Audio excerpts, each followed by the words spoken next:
do canal do Estoura. É bom. Sim, eu fiz um ontem, né? Esse vídeo vai ser saindo ontem, tô gravando no mesmo dia. E o que eu ia falar? Então aqui vai reagir. Eu vou reagir aqui no completo mesmo. Vou fazer o seguinte: a primeira parte vai ser a primeira camada e a segunda e os tópicos extra. Eu podia fazer reagindo que nem tá aqui, ó. Primeira parte do tal. Só que dentro tem os tópicos extra, deve ficar ruim de reagir. E aqui, como a gente tem a camada 5, então hoje nesse vídeo eu vou reagir a camada 1, os tópicos extra da camada 1, a camada 2 e os tópicos extra da camada 2. Vou botar minha bateria, dá boa. Bora pro vídeo. Se inscreve aqui em busca do cenzão. E vamos lá, que o vídeo é longo. Então bora lá. Olá! Sejam muito bem-vindos ao Cara, polêmico bom. iceberg do Campeonato Brasileiro. Vários acontecimentos do Brasileirão foram divididos em tópicos e separados em 5 camadas. Dá um like. Quanto mais funda a camada, mais obscuro ou pesado é o fato. Vídeos como esse dão um trabalho absurdo para serem feitos, por isso peço para que você deixe o like no vídeo e se inscreva no canal caso seja novo por aqui. Lembrando também que essa é a versão completa do vídeo, a junção dos 2 anteriores, mais a 5ª camada e alguns tópicos bônus espalhados pelas outras 4. Se você já viu alguma das partes anteriores e quiser pular para algum trecho específico, o vídeo foi dividido em capítulos aqui no YouTube, então é bem fácil você se localizar pela barra de progresso na parte inferior da sua tela. Então, já chega de enrolação, vambora começar o vídeo. Bora, compadre. Camada 1.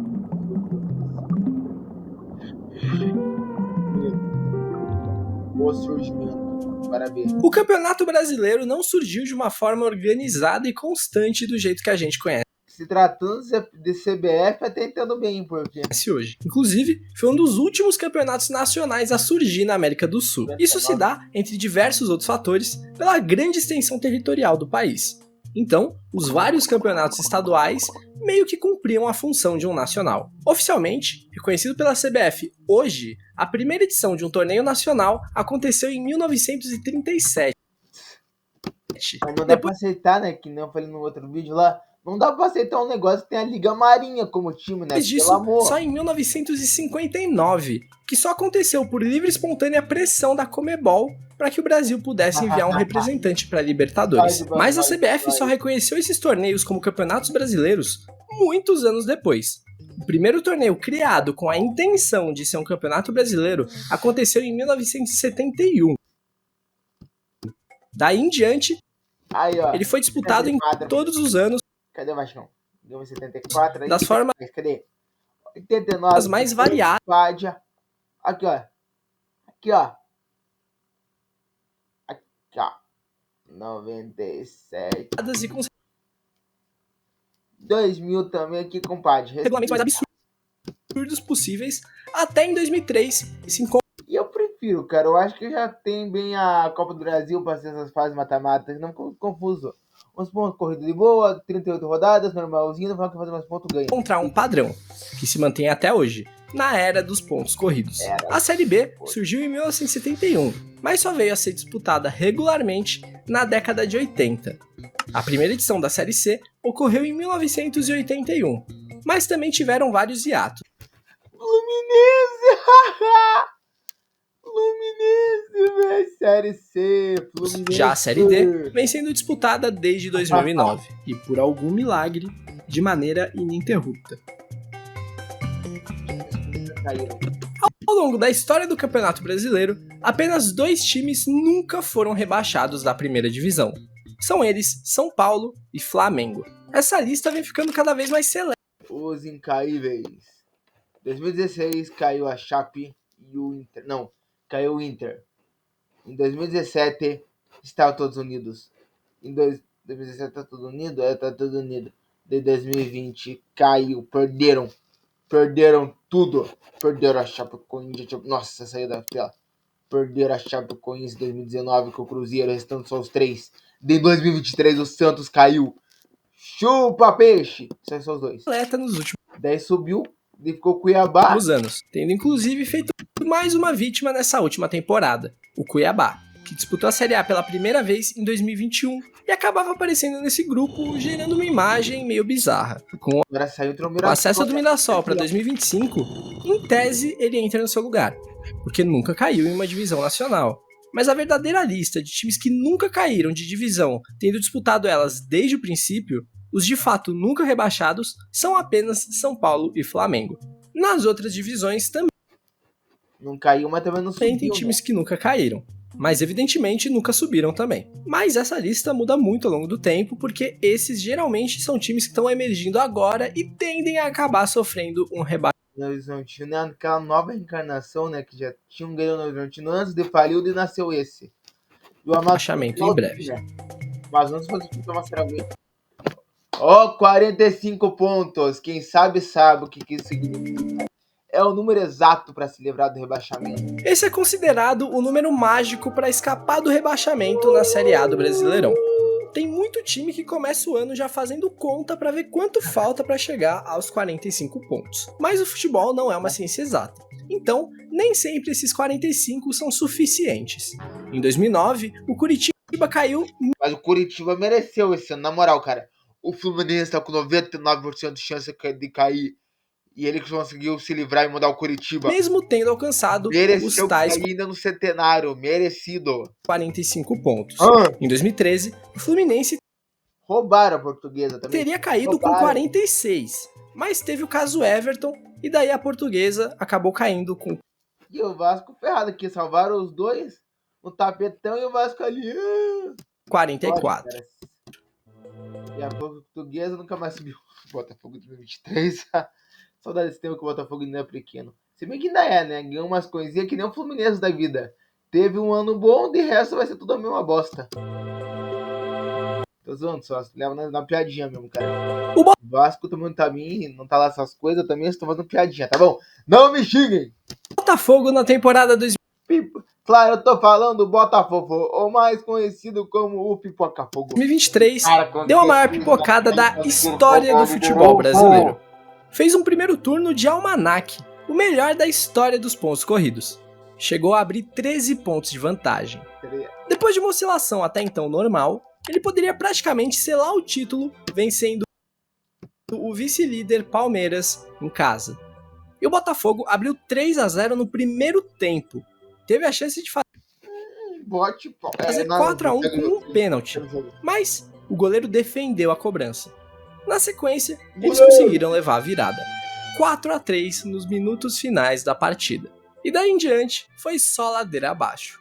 Contra o Grêmio, venceu por Dia de gala do Soares, lembra desse jogo? 3 do Soares. 3-1 e de novo deixaram a vitória escapar. Tomou um gol de empate no último minuto contra o Bragantino, tomou um gol de empate no... Esse jogo eu fiquei bolado. Nós precisando que o Santos se ferrasse, quando ele conseguisse se livrar do rebaixamento, o Santos vai lá e empata no finalzinho. No último minuto, contra o Santos, fez um gol nos acréscimos do segundo tempo contra o Coxa, mas no último segundo tomou o gol de empate. Fora várias derrotas para times que estavam em situações lamentáveis no campeonato, não posso mentir, o que deixou o Botafogo na quinta colocação. Ou seja, um primeiro turno de campeão e um segundo turno de rebaixado. Em 2020, o Inter poderia quebrar um jejum de 41 anos e vencer o Campeonato Brasileiro. Para isso, precisava apenas vencer em casa o Corinthians, que já não lutava por nada no torneio, e torcer por um tropeço do Flamengo frente ao São Paulo. E como o Flamengo perdeu para o São Paulo no Morumbi, o Inter só dependia de si para levantar o caneco. E em uma partida com muitas controvérsias, no último minuto, aconteceu uma das maiores narrações da história do Campeonato Brasileiro. Eu só acho que eu vi esse jogo, cara. Eu lembro quando seu gol comemorei. Infelizmente, pro torcedor colorado. Na tabela, Peglo pro Cuesta, bateu cruzado, Edenilson! 41 anos! Gol! Subiu a bandeira! Nossa, 2019. Fala, Zezé! Não ganhar do CSA, pelo amor de Deus, vão ganhar com certeza. Em 2019, o Cruzeiro estava bem mal das pernas do Brasileirão e a diretoria não estava colaborando. Os jogadores estavam sem receber. Foi então que vazou um áudio de um dos medalhões do time, Thiago Neves, enviado para o presidente do clube, pedindo para ele pagar parte do que devia para dar uma motivada nos jogadores antes de uma partida decisiva pela permanência contra o CSA. E acabou saindo essa pérola aí. Fala, Zezé, bom dia, cara. Deixa eu te falar uma coisa. Eu tô pensando aqui, sei que tá difícil pra vocês aí, pra arrumar recurso, eu sei que tá correndo atrás, mas eu tô falando por mim, não falei com ninguém, tá? Do time. Vê se você não consegue, pelo menos pagar esses outros 60% antes do jogo, cara, de quinta-feira. Que aí não precisa nem ter bicho, entendeu? Pra ganhar jogo. É uma motivação a mais pra gente, cara. Você já, acertar o salário aí, e aí você não precisa arrumar uma premiação pra ganhar o jogo, porque a obrigação nossa é ganhar esse jogo, tá louco? Se a gente não ganhar do CSA, pelo amor de Deus. Faz esse esforço pra gente aí, até quinta-feira, tentar acertar esses 60% que tá atrasado do salário. No final das contas, o Cruzeiro perdeu para o CSA com o próprio Thiago Neves perdendo o pênalti. E posteriormente, ambos os times acabaram caindo. E Vasco em 12º. esse áudio abriu os portões do inferno para o Cruzeiro, que não venceu O Vasco ficou 2 na Série B. os 5 confrontos seguintes contra o CSA. O maior público registrado em uma partida de Campeonato Brasileiro foi no jogo da volta da final do ano de 1983, onde 155.523 pessoas assistiram à vitória e o título do Flamengo sobre o Santos. Vale dizer que os 10 principais públicos da história foram no velho Maracanã. Já o menor público foi de 55 pessoas, 55 guerreiros que assistiram Juventude 2, Portuguesa, no Estádio Olímpico, em 1997. Eu achei curioso que o segundo menor público foi um Vasco e Paraná em São Januário, que só levou 71 pessoas ao estádio. Essa foi uma das maiores partidas da história do futebol brasileiro, mesmo valendo muito pouco ou praticamente nada em questão de título. Tínhamos de um lado a jovem promessa Neymar e do outro o já consagrado Ronaldinho Gaúcho. Logo aos 25 minutos, o Santos abriu 3-0 com o terceiro gol, dando ao Neymar o prêmio Puskás de gol mais bonito do ano. Um pouco antes, o atacante David perdeu um gol inacreditável sem goleiro. O Flamengo, nos 15 minutos seguintes, diminuiu para 3-2. E daí teve um pênalti para o Santos. Elano tentou dar uma cavadinha, mas o goleiro Felipe defendeu e ainda meteu uma embaixadinha só para tirar com a cara dele. O Flamengo sairia vencedor com 3 gols de Ronaldinho, sendo um deles um golaço de falta passando a bola por baixo da barreira. Teve de tudo nesse jogo, o mais puro suco de futebol brasileiro.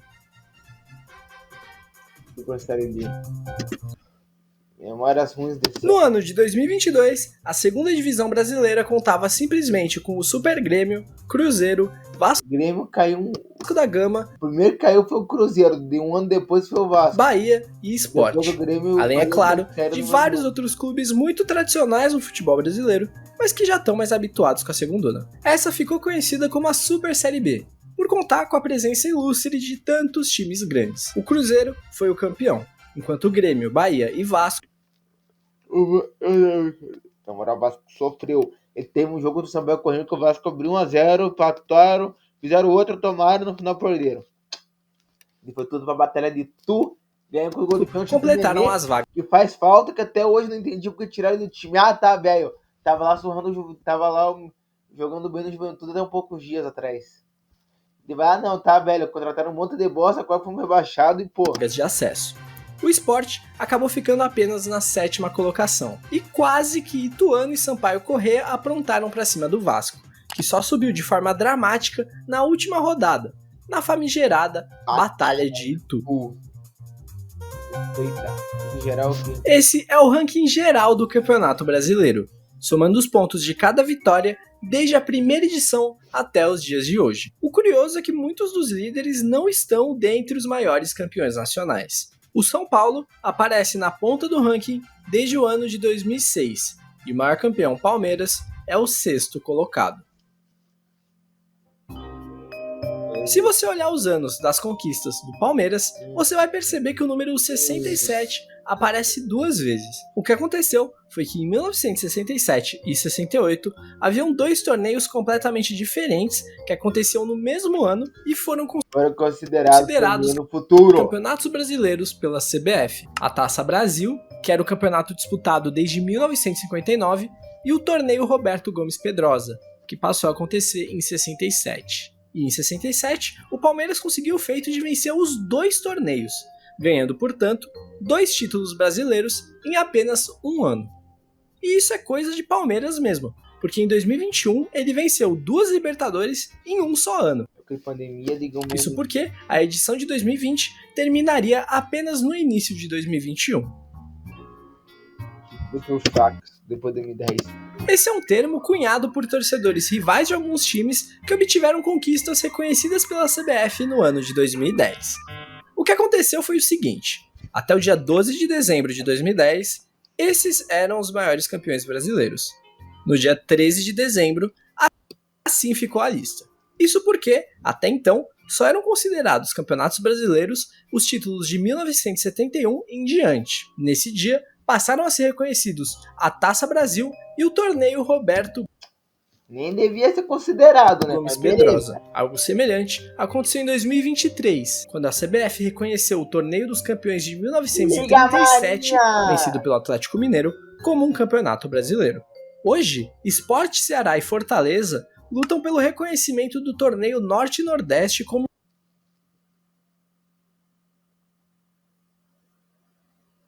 Ué, pra quê? Não é o torneio do Norte e Nordeste, tem que jogar o brasileiro inteiro. Beleza, eu até concordo, né? Mas um título brasileiro, por quê? mas a princípio sem sucesso. Com isso, os clubes Ele quer falar, mas somos grandes também com título a mais? Com títulozinho de bosta desse? O Fluminense deve falar, não tem nenhum número de título também, por fax, que é o quê? Caramba, o Santos ganhou 6. Também 60 Pelé voando, até eu sonhava em ganhar tanto título assim, velho. Orra! beneficiados por esse reconhecimento tardio da CBF foram o Santos, com 6 títulos, o Palmeiras, com 4, Bahia, Cruzeiro, Botafogo, Fluminense e Atlético Mineiro tiveram um título reconhecido. Vale dizer que esses títulos ainda dividem a opinião da mídia. Os que são contrários Não devia contar, opinião minha. Porque o teu time ganhou no gelado. Cara, não devia contar mesmo, na moral mesmo. Brasileirão, afirmam que essa foi uma ação populista do presidente da CBF, visando influenciar na eleição da entidade. 87 é do esporte, só falo isso. 87 é do esporte, velho. Essa é possivelmente a maior polêmica do futebol brasileiro. Quem é o campeão de 87? Sport ou Flamengo? Esporte. A treta é o seguinte: a CBF iria reduzir de 80 para 24 o número de times para a temporada de 87. Porém, o Botafogo ficou fora desses 24. E daí a CBF deu para trás nessa ideia, chegando inclusive a afirmar que não teria condições financeiras de realizar o torneio. Então, os 13 principais times do país se reuniram e decidiram que iriam fazer um campeonato eles mesmos, a chamada Copa União. Foi nesse momento, inclusive, em que foi criado o famoso Clube dos 13. Foi então que a CBF, sempre muito coerente, voltou atrás e disse que iria realizar um campeonato com 40 times mesmo. Então, ela criou um regulamento que previa um cruzamento entre os 2 finalistas, do seu módulo, o modo amarelo, com os finalistas da Copa União, que era o módulo verde. Porém, o Clube dos 13 não gostou da ideia. Ó o bicho lá atrás, ó o monstro. Aqui, ó.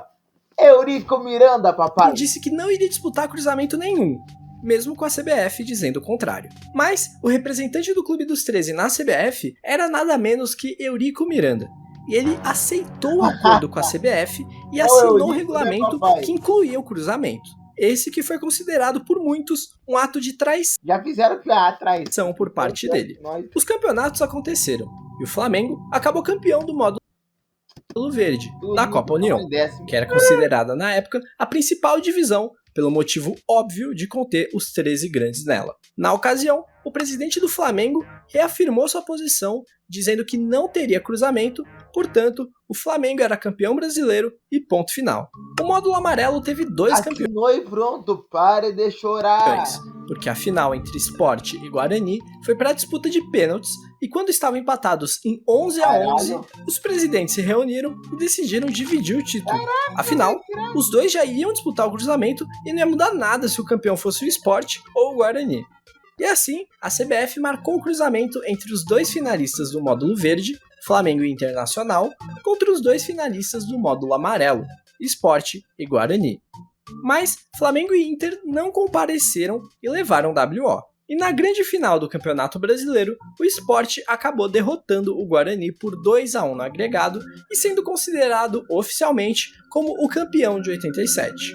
Não à toa, no ano seguinte, Sport e Guarani foram os representantes brasileiros na Libertadores, e não Flamengo e Inter. Obviamente, essa é uma treta que foi... Caralho, velho, vocês perderam e pronto. Ah, não tinha... Cara, era jogar semi e pronto, marcar a semi. Ah, não.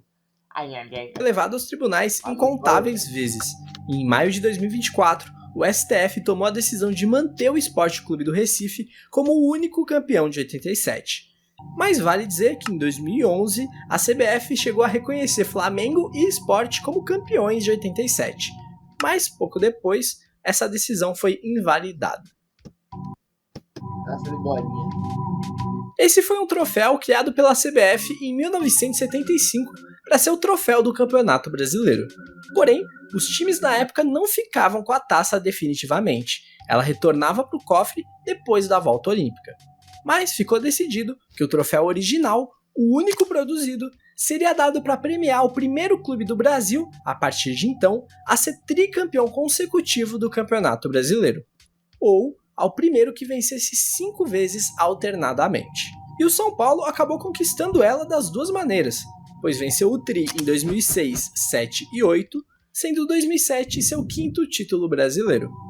Portanto, o troféu foi entregue ao São Paulo em 2011, mas o Flamengo entrou com uma ação judicial. Ai, meu Deus do céu. Tem a síndrome de querer ser o maior. Esse aí tem a síndrome do querer ser maior.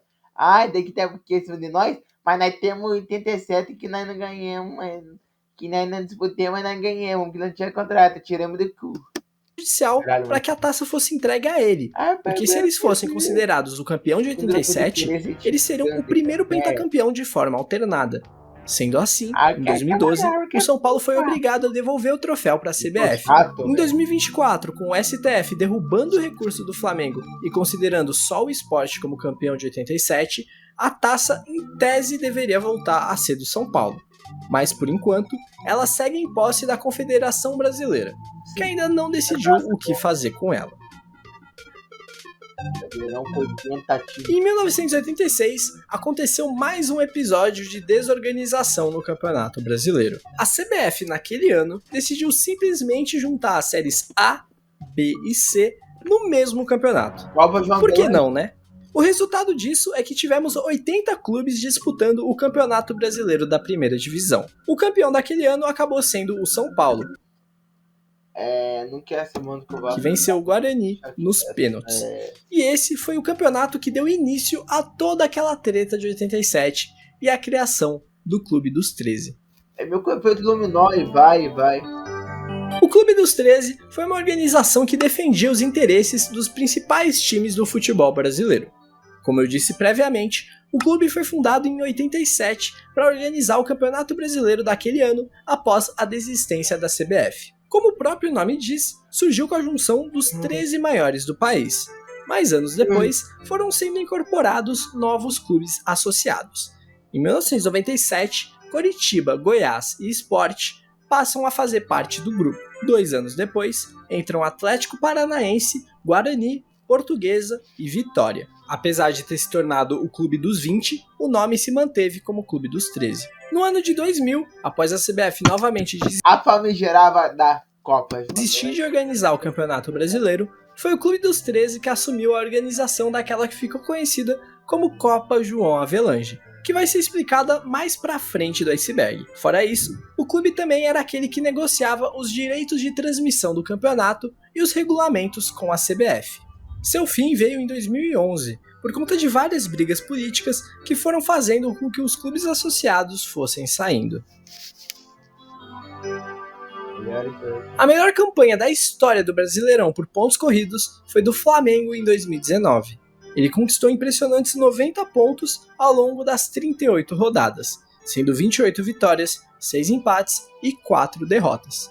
Vale destacar a campanha do Cruzeiro em 2003, que alcançou os 100 pontos. mas na época tinham 24 clubes na primeira divisão. Por isso, a campanha do Flamengo é a melhor por ter melhor aproveitamento. Já a pior campanha da história é da Chapecoense em 2021. A Chape conquistou apenas 15 pontos, com uma vitória, 12 empates e 25 derrotas. Essa vitória foi apenas contra o Bragantino na 20ª rodada. A melhor campanha na Série B é do Corinthians, em 2008, quando fez 85 pontos. Já a pior é do Duque de Caxias, que em 2011 conquistou somente 17 pontos. Durante a história do Campeonato Brasileiro, tivemos 6 títulos conquistados de forma invicta, mas 5 desses nem eram considerados campeonatos brasileiros até 2010, e são campanhas com pouquíssimos jogos disputados. A exceção é o título vencido pelo Inter em 1979, que teve 16 vitórias e 7 empates, um feito tão impressionante que desde então o Inter nunca mais ganhou um campeonato brasileiro. Essa é a maior goleada da história do Campeonato Brasileiro. Corinthians 10, 1 Tiradentes do Piauí, em partida válida pelo Brasileirão de 1983. Teve outro placar com essa mesma diferença de gols, que foi a vitória do Vasco por 9-0 contra a Tunaluso em 1984, logo no ano seguinte. Mas se contarmos todas as divisões, a maior goleada se torna Brasiliense 10, 0 Interporto, pela Série D de 2023. Respeita o jacarezão ali, bola de prata.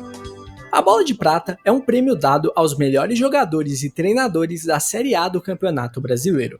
A premiação era feita anualmente pela revista Placar de 1970 até 2016. Posteriormente, a apresentação passou para os canais ESPN. Ela surgiu meio que como um paralelo para o Ballon d'Or da France Football, sendo uma espécie de versão brasileira daquele prêmio, que até 94 só considerava jogadores europeus. Os maiores vencedores do prêmio foram Zico, do Flamengo, Rogério Ceni, do São Paulo, e na terceira colocação um empate entre Júnior, Renato Gaúcho e Dudu. Lembrando que Neymar e Pelé foram considerados hors concours, ou seja, eram tão acima dos demais que não foram considerados para a disputa. Caralho. Primeira vez que eu vejo isso, 2 jogadores se amanhã com o time inteiro. Não, desculpa, das notícias, eu falei nada, não, segue vídeo, não falei nada. Eu não falei nada. Esse é um tópico que se relaciona com vários clássicos outros dessa camada. Sandro Hiroshi foi um atacante que se destacou no Campeonato Paulista de 1999 pelo Rio Branco de Americana. Foi assim que ele chamou a atenção do São Paulo, que o contratou para a disputa do Brasileirão daquele ano. Porém, foi descoberto que a data de nascimento dele tinha sido alterada. Constava que ele tinha nascido em 1980, quando na realidade ele era de 79. Isso para que ele pudesse disputar um torneio juvenil anos antes, em 94, cometendo o famoso gato. Mas esse nem foi o maior problema.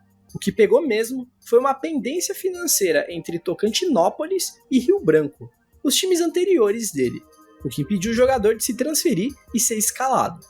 Porém, ele já tinha atuado em 2 partidas pelo São Paulo, a goleada por 6-1 sobre o Botafogo e o empate em 2-2 com o Internacional. Quando isso veio à tona, os times foram na Justiça Desportiva cobrar pelos pontos das partidas. E com isso, o Botafogo, que tinha sido rebaixado, ganhou 3 pontos e escapou da degola, jogando pra lá o Gama, que não tinha nada a ver com isso e ficou pé da vida, entrando na justiça comum contra a CBF para reverter a situação. E os tribunais deram ganho de causa ao clube de Brasília. Por conta disso, a CBF se viu entre 2 decisões conflitantes na justiça e ficou impedida de realizar a primeira divisão do ano de 2000, porque era impossível criar um regulamento que atendesse às 2 decisões. Sandro Hiroshi, o pivô de tudo isso, foi punido com 180 dias sem poder entrar em campo por conta da maracutaia com a idade, mas teve apoio e permaneceu no São Paulo até 2002, quando passou a rodar pelo mundo da bola. Como a CBF tinha sido impedida de organizar o Campeonato Brasileiro de 2000, quem ficou encarregado de realizar o torneio foi o tal Clube dos 13. O torneio recebeu o nome de Copa João Avelange, sendo essa a solução mirabolante para os problemas que a CBF tinha se metido. Para começar, todas as 3 divisões foram unificadas em uma só. Era uma salada com 116 clubes divididos em 4 módulos, que se cruzavam em um mata-mata para decidir o campeão. Esse cruzamento de módulos nos permitiu ver o modesto Malutron entre os melhores do país. Vale dizer que esse torneio não teve rebaixamento e tivemos muitas polêmicas quanto à formação dos módulos, porque o módulo azul, equivalente à primeira divisão, contou com a presença de Bahia, América Mineiro e Fluminense, que não Subiu da C pra A, Série C. tinham subido para a primeira divisão, portanto não deveriam estar lá. Fora Gama e Botafogo, que também não desceram. Esse foi o campeonato brasileiro mais desorganizado da história. E olha que a concorrência é bem grande. E foi a gota d'água para começar a se pensar em um formato mais estável, Mais do que seria os pontos corridos implementados em 2003. Em 1997, o Fluminense foi rebaixado para a segunda divisão. E logo em 98 caiu de novo para a Série C. Na época, a última divisão do futebol brasileiro. E paralelamente com toda essa treta do caso Sandro Hiroshi em 99, o Fluminense conseguia se sagrar campeão da Série C. Portanto, deveria retornar à segunda divisão, correto? Errado. Como já explicamos aqui, a organização daquele Brasileirão passou para o Clube dos 13, cujo Fluminense era um dos membros. Assim sendo, ele foi um dos beneficiados e saltou da terceira divisão direto para a primeira, pulando a segunda. Apesar desse salto, o Fluminense foi muito bem na Copa João Avelange, ficando em terceiro lugar de seu módulo e sendo incorporado de forma definitiva à primeira divisão de 2001. A final da famigerada Copa João Avelange foi disputada entre Vasco da Gama e o até então desconhecido São Caetano, que na época tinha apenas 10 anos de idade e vinha do módulo equivalente à segunda divisão. A partida de 10 anos de criação é muito mais relevante que um monte de time que eu não vou... em São Paulo terminou empatada em 1-1, e o jogo da volta estava sendo disputado em São Januário, mas com 23 minutos do primeiro tempo, Romário sentiu uma lesão e foi substituído. E quando ele estava saindo de campo, houve um tumulto na torcida vascaína que fez com que o alambrado cedesse, e vários torcedores feridos começaram a despencar no gramado. O que dizem é que 2 integrantes da organizada começaram a discutir, e eventualmente teria chegado um terceiro que puxou uma arma, girando um corre-corre que, somado à superlotação do estádio, fez o alambrado ceder. A contagem de feridos chegou a 160, e por sorte não houve mortes. O jogo foi encerrado ali mesmo. Eurico Miranda defendeu que a partida fosse reiniciada, mas o governador do Rio deu ordens para não retomar o jogo, pois não havia condição Esse governador é um frouxo. de se decidir o campeão brasileiro naquela situação. Claro, aqui tinha policiamento, segurança, atendimento médico, mas esse governador é frouxo e incompetente. O governador manda no Coronel, não manda aqui no Vasco. Mas infelizmente nós precisamos da garantia da PM. Porque se nós não precisássemos da garantia da PM, pois é, tem que perguntar ao governador. O governador tem que resolver quem comprou ingresso, como é que vai fazer. Ele não quer saber disso. Os jogadores do Vasco chegaram inclusive a voltar para o campo, pegar a taça e dar a volta olímpica. Afinal, se o jogo tivesse sido encerrado em 0-0, o Vasco seria o campeão. Acabou o jogo, nós empatamos lá, 0-0 seria nosso, se terminasse o jogo. E ambas as partes queriam jogar, e não sei por que motivo, não houve o final do jogo. Na minha concepção, bem acertado isso. Até porque psicologicamente não haveria condição. Já que 0-0 do Vasco, nós somos campeão. A taça é do Vasco. Não é, mulher? Foi 0-0, quanto é que foi o jogo? Encerrado quanto o jogo? E 0-0 é de quem? Posteriormente, foi marcado um julgamento para se decidir como proceder, e ficou decidido que seria realizada uma nova partida em janeiro de 2001 no Maracanã. Afinal, São Januário estava interditado. Mas essa decisão era muito prejudicial para o São Caetano. Afinal, muitos dos destaques do time já estavam negociados e não teriam mais contrato com a equipe na data da partida. O São Caetano inclusive cogitou entrar na justiça para ser declarado campeão do torneio, alegando que o regulamento da João Avelange determinava que o time responsável pela paralisação da partida deveria ser declarado. Eles só foram, não, eles jogariam. Eu tenho certeza que se tivesse um jogador completo, ele jogaria. Agora só porque não tem o time completo, vamos do perdedor. A justiça. Mas nada foi feito e a terceira partida foi realizada mesmo assim. com o Vasco se sagrando campeão após bater o Azulão por 3-1. E Romário, que tinha saído de campo no jogo cancelado, começou jogando e fez um dos gols da vitória vascaína. Clássico, cara. Ainda falando da final da João Avelange, Eurico Miranda tinha ficado muito bravo com a forma que a Globo tinha feito a cobertura do desabamento do alambrado de São Januário, e ele decidiu então provocar a emissora. E como ele fez isso? Bom, o Vasco entrou em campo na partida decisiva com um logo imenso do SBT estampado na camisa. E o pior é que ainda falando, o Vasco, a Globo odeia o Vasco. Tá aí. E detalhe, nem o SBT sabia. Eurico descreveu como uma homenagem. Mas também, né, cara, todo respeito que se dá na Globo. E isso evidentemente não agradou a Globo, que transmitia a partida para todo o país. E segundo a torcida vascaína, essa foi uma declaração de guerra para a emissora, que tinha e ainda tem grande poder no futebol brasileiro, e que desde então passou a prejudicar o Vasco. Bando ladrão! Nivea Black and White Real Madrid, o anti-manchas número 1 do mundo, com ação superior. O Sidão não era o goleiro que diga, nossa, que goleirão. Mas aquele goleiro que era bonzinho até, o que eu me lembre. Só que, cara, ninguém merece passar por que ele passou. Em 2019, o Santos venceu o Vasco por 3-0 em uma partida, digamos, infeliz do goleiro Sidão. A Globo tradicionalmente distribui um prêmio nos jogos que transmite, o craque do jogo. Porém, a decisão de quem era o melhor jogador da partida era feita de forma totalmente online em votação popular. E de forma irônica, o goleiro Sidão foi eleito com 90% dos votos o craque daquela partida, gerando uma situação desconfortável para a repórter que teve que entregar o troféu e ao próprio goleiro. Posteriormente, a Globo foi processada e teve que indenizar o jogador pelo acontecimento. Vamos falar da Portuguesa. O final do Campeonato Brasileiro de 2013 foi marcado por uma polêmica coincidência na última rodada que selou o destino de um clube que até hoje não se reencontrou. No dia 7 de dezembro, o Flamengo escalou o lateral André Santos para o duelo contra o Cruzeiro.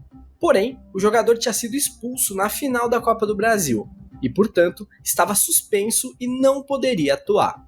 Outra partida importante nessa história aconteceu no dia seguinte, no dia 8. Grêmio e Portuguesa empatavam em 0-0 em um jogo que até então não valia absolutamente nada, porque a Portuguesa já tinha escapado do rebaixamento na rodada anterior. Mas o problema se desenhou quando no segundo tempo a Portuguesa fez a pior substituição da sua história. Mas eles só saberiam disso dias depois. Everton entrou no lugar de Wanderson. A questão é que Everton também estava suspenso, tinha sido expulso na 36ª rodada. Mas que os caras não vão saber, tipo, não sei, tá suspenso, só foi pronto. Não poderia entrar em campo. Os resultados daquele dia rebaixavam Náutico, Ponte Preta, Vasco e Fluminense. Porém, descobriu-se que 2 atletas tinham sido escalados de forma irregular naquela mesma rodada. Portanto, o Flamengo, pela escalação irregular de André Santos, perdeu 4 pontos, e com isso entrava na zona de rebaixamento, tirando da forca o seu rival Fluminense. Posteriormente, foi julgado que Everton, da Portuguesa, também havia sido escalado irregularmente, fazendo com que a Portuguesa perdesse 4 pontos e salvasse o Flamengo do rebaixamento. A torcida da Portuguesa não aceita essa história até hoje, o que é compreensível, pois o time nunca mais conseguiu retornar e apenas vagou no limbo do futebol brasileiro por anos. Existem diversas teorias que afirmam que, na realidade, a escalação de Everton foi proposital e orquestrada para salvar o Flamengo do rebaixamento em troca de uma compensação financeira. Mas não faz sentido, o cara vai rebaixar por não emperrar o clube que ganhar dinheirinho, vai ajudar pra cara, tomar no... Nunca foi encontrada nenhuma evidência disso. E todos os envolvidos negam qualquer acusação do tipo. Tudo indica que foi incompetência mesmo. É uma incompetência. Clássica Batalha dos Aflitos. Nossa, visualizando todo o espaço, velho. A Batalha dos Aflitos se refere ao duelo decisivo da Série B de 2005 entre Grêmio e Náutico, realizada no Estádio dos Aflitos. O Grêmio precisava de um empate para subir ou uma vitória para ser campeão. Já o Náutico só queria saber da vitória, que o faria subir ao lado do Santa Cruz no quadrangular final. A situação financeira do Grêmio era tão ruim que, caso eles não subissem, existiam chances reais do clube. Aquele, né, cara, é tão louco ver como é que um jogo mudaria tudo, porque se não tivesse o Grêmio, esse Grêmio ainda rebaixado, se o Grêmio não conseguisse subir e ele entrar na falência, que nem tá falando, ia ganhar aquela Libertadores. Decretar falência. Logo no primeiro tempo, o Náutico já desperdiçou um pênalti. Na segunda etapa, o Grêmio teve um jogador expulso e logo em seguida, outro pênalti marcado a favor da equipe do Recife. Foi então que os jogadores do Grêmio, indignados, partiram para cima da arbitragem, o que resultou na entrada da polícia e na expulsão de mais 3 atletas gremistas. E só não foram 4, porque isso acarretaria no fim do jogo. A partida parecia impossível de se vencer. 7 contra 11, com um pênalti para ser cobrado e 25 minutos de acréscimo. Impossível para qualquer um, não para o imortal. O goleiro Galato defendeu a cobrança e no contra-ataque o atacante Anderson, de 17 anos, carrega a bola sozinho e marca o gol que dá o título da segunda divisão para o Grêmio em uma das partidas mais épicas da história do esporte.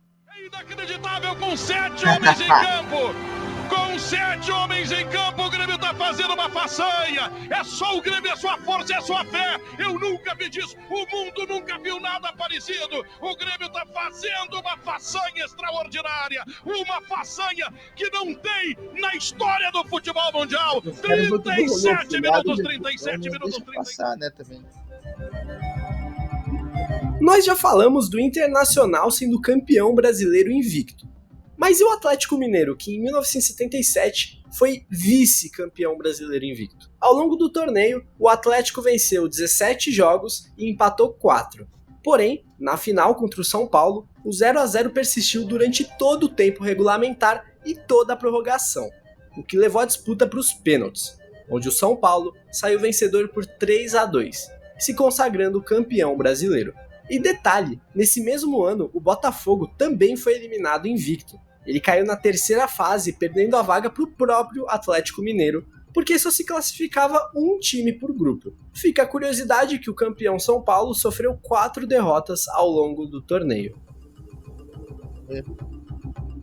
A última vez em que tivemos a presença de todos os campeões brasileiros juntos na mesma edição da primeira divisão foi em 2001, justamente no ano que consagrou o último campeão inédito até hoje, o Atlético Paranaense. Esse é um conjunto de operações ainda em andamento, realizadas pelo Ministério Público de Goiás para investigar organizações criminosas ligadas a apostas esportivas que aliciam jogadores de futebol para cometer pênaltis ou levar cartões amarelos em troca de grandes valores em dinheiro. Ao todo, já foram investigadas mais de 10 partidas nos anos de 2022 e 2023 em que houve manipulação. Vários jogadores já foram citados no processo. Grande parte foi afastada de seus clubes, sendo um dos maiores escândalos Tudo mais time assim, o maiorzinho assim entre eles é o América Mineiro Curitiba, que tá ali em cima pelo menos. Chapecoense, tem até um do Santos. recentes do futebol brasileiro, que coloca em xeque muitos resultados desses últimos anos. Santos salvou 2014. Em 2014, em pleno centenário, o Palmeiras lutava contra a terceira queda no Campeonato Brasileiro. E na última rodada, com um empate frente ao Atlético Paranaense, o torcedor palmeirense se via tendo que torcer para o Santos, pois uma vitória do Vitória jogaria o Verdão na segunda divisão nacional. E o Santos, que posteriormente se provou um grande amigo do Palmeiras, venceu o Vitória por 1-0 com gol de Thiago Ribeiro nos minutos finais da partida. Gol esse muito comemorado pela torcida alviverde no Allianz Parque, que teve seu E se perder, centenário salvo pelo Santos. Crefisa, tudo e tal. O futebol brasileiro não é muito conhecido por ser rentável e seguro para times menores. Por isso, infelizmente, muitos times que já disputaram o Brasileirão não existem mais. Daqui destaca-se o Atlético Sorocaba, que jogou contra a Coreia do Norte. Não, olha o nome do clube, tá ali o nome da cidade. Colorado Clube Perdigão. e Pinheiros, que se juntaram para formar o Paraná Clube. O J. Malucelli, mencionado agora há pouco no vídeo. Também o Guaratinguetá, que uns anos atrás estava na elite paulista. E Casa e Novo Horizontino, que faliram e ressurgiram. mas oficialmente não são o mesmo clube que antes. Não, acho O que não. Ceni, do Mato Grosso do Sul, que não tem nenhuma ligação com o Rogério Ceni, talvez sejam primos distantes, quem sabe. E eu não sei mais o que falar, mas tem que dar tempo para todos passarem pela tela. E realmente, olha, são muitos times, muitos mesmo. O Brasileirão de 2005 ficou marcado por um escândalo de manipulação de resultados que ficou conhecido como Máfia do Apito. Foi descoberto que apostadores pagavam ao árbitro Edilson Pereira de Carvalho, que era árbitro FIFA, para garantir resultados específicos em jogos onde tinham apostado. Outro árbitro, Paulo José Danelon, também estava envolvido. Foi então que o STJD decidiu anular 11 partidas daquele campeonato brasileiro, remarcando eles para serem rejogados. Vasco perdeu na ida, na volta ganhou. Vamos. Cadê o outro do Vasco? O Vasco tinha ganhado o Figueirense, depois empatou. E é aí que mora outra polêmica. Em uma dessas partidas, o grampo telefônico pegou o apostador comprando o árbitro para dar vitória ao Corinthians. Só que o Corinthians perdeu aquele jogo, levantando suspeitas de que o árbitro fazia jogo duplo. Vendendo o resultado para dois lados em diversas partidas. O campeão, caso os resultados tivessem se mantido, seria o Internacional, mas o Corinthians estava envolvido em duas dessas partidas anuladas, uma derrota para o Santos e uma derrota para o São Paulo. Mas quando essas partidas foram refeitas, o Corinthians venceu o Santos e empatou com o São Paulo. Com isso, ele conquistou 4 pontos a mais do que antes e ultrapassou o Colorado. Ou seja, o Corinthians acabou sendo campeão brasileiro. Isso sem falar do pênalti não marcado que gerou a expulsão de Tinga no confronto direto entre Corinthians e Inter, o que fez explodir ainda mais toda essa polêmica. O que pouco se fala sobre o caso é que Edilson Pereira e Paulo José Danelon apitaram diversas outras partidas. Cara, vamos mandar uma real. Campo que estadual ninguém liga muito. Sendo bem sério, estadual e tal. Série B é muito menos. Sul-Americana também naquele ano de 2005. Inclusive um Banfield e Alianza Lima. Mas esses outros jogos nunca foram refeitos, simplesmente porque tinham acontecido no começo do ano, muito antes do caso ser descoberto. Algumas dessas partidas eram muito importantes na parte de baixo da tabela do Paulistão e da Série B daquele ano. Inclusive, o União São João de Araras foi rebaixado na última rodada com Edilson no apito e nunca mais voltou. Chegando a ficar licenciado do futebol por alguns anos, com muita gente no clube apontando Edilson como um dos culpados. Filha da mãe! Esse foi um acontecimento ocorrido na semifinal do Brasileirão de 1976. Na oportunidade, o Corinthians estava há 22 anos sem vencer nenhum título, quando milhares de corintianos se deslocaram de São Paulo para o Rio de Janeiro, naquela partida que ficaria notabilizada por ter sido o maior deslocamento de torcedores de um time visitante na história do futebol mundial. O número total de torcedores no Maracanã naquele jogo foi de 146.043 espectadores. Estimam-se que cerca de 70 mil destes eram corintianos, que viram seu time vencer nos pênaltis e a final do Brasileirão, onde seriam derrotados por Internacional. A quebra do jejum viria apenas no ano seguinte, com a conquista do Campeonato Paulista frente à Ponte Preta.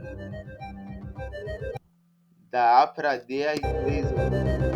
O time que mais rápido caiu da primeira até a última divisão foi o Santa Cruz, que desceu da primeira divisão em 2006, em 2007 caiu da segunda e em 2008 acabou tendo o azar de ficar na enorme zona de times que foram movidos para a criação da nova divisão nacional, a Série D. Ou seja, foi rebaixado 3 vezes em 3 anos. Foi da elite até o fundo do poço em tempo recorde.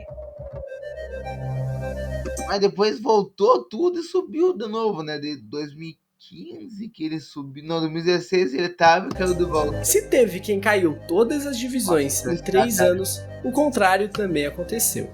Em 2016, o CSA subiu como vice-campeão da Série D. No ano seguinte, foi campeão da Série C. E em 2018, foi vice da Série B, ficando apenas um ano em cada divisão e subindo todas. Infelizmente, ele também só ficou um ano na Série A, mas tudo bem, a gente perdoa. Alec Gonal. Tchau. Em 2003, Agora o volta. Flamengo passava por uma grave crise e, em meio à turbulência, optou por demitir o técnico Oswaldo de Oliveira. Sem grana para um substituto de nome, a solução foi efetivar o irmão de Oswaldo, que era auxiliar da equipe, Valdemar. Porém, isso não agradou muito os torcedores que frequentavam a Gávea no momento do anúncio. O novo técnico do Flamengo é o senhor Valdemar. Irmão do... Por que o Valdemar? Bom, a gente tem que pensar no melhor do Flamengo. Achamos que a torcida é muito importante ao Flamengo, tá certo? São 10 jogos hoje. E o Valdemar é uma pessoa de confiança nossa no momento. Não, nós não conversamos. Eu conversei com vários técnicos, eu não vou assumir, citar nomes com ninguém, entendeu? E eu conversei com várias pessoas para não... Entendeu? Apesar da rejeição da torcida, Valdemar deu um respiro pro Flamengo e conseguiu terminar o Campeonato Brasileiro na 8ª colocação, a melhor desde 1997. E 3 anos depois da demissão, ele ainda faria mais uma passagem pelo Mengão. O Atlético Paranaense recebeu o Cruzeiro pela 31ª rodada do Campeonato Brasileiro de 2024. E com 3 segundos de jogo, repito, 3 segundos, o atacante Rafael Silva do Cruzeiro deu uma cotovelada no jogador do CAP e foi expulso, sendo essa a expulsão mais rápida do futebol brasileiro, igualando o recorde mundial de também 3 segundos. Esse lance bizarro levantou muitas suspeitas a respeito de manipulação de resultados, uma pauta muito em alta naquele contexto, mas nunca nada foi provado. Sabia não? Na Série B de 2015, o Ceará conseguiu um empate heróico com o Santa Cruz no último segundo, com um gol de Marinho, que na comemoração tirou a camisa, levando o cartão amarelo. Porém, esse amarelo o suspendia da próxima rodada, e ele não sabia disso, só foi avisado pelo repórter ao final da partida. E sua reação gerou um dos maiores memes da época. O Silas ali tava feliz com o gol, mas também não gostou, você tirou a camisa, tá fora do próximo jogo, mano. Tô? Ah, que merda, hein? Sabia não? Eu só tomei um cartão contra o Atlético, só, não tô lembrado do outro. 2 por ter tirado a camisa. É? Também teve um gol que você comemorou, também tirou a camisa. Eita, que merda, hein? Pô, não sabia. Ah!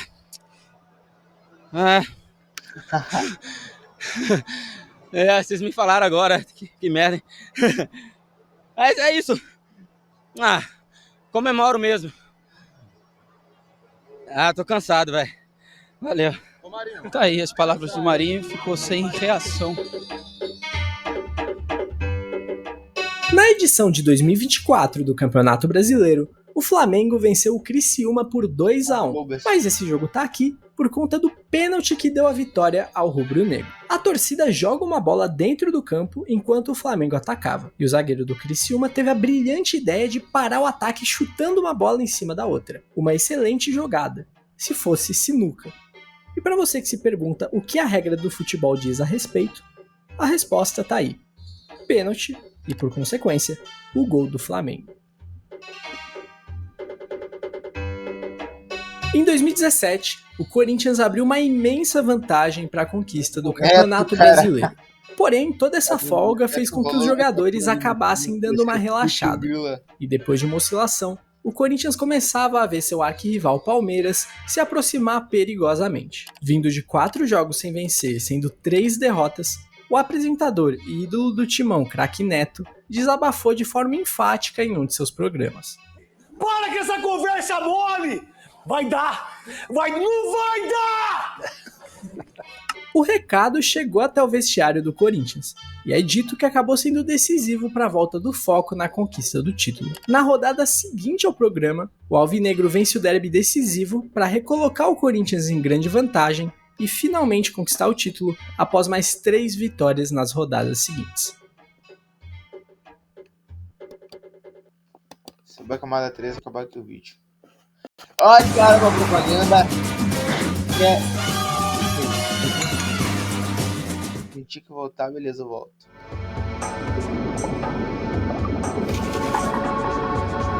Chega de mostrar propaganda. Isso,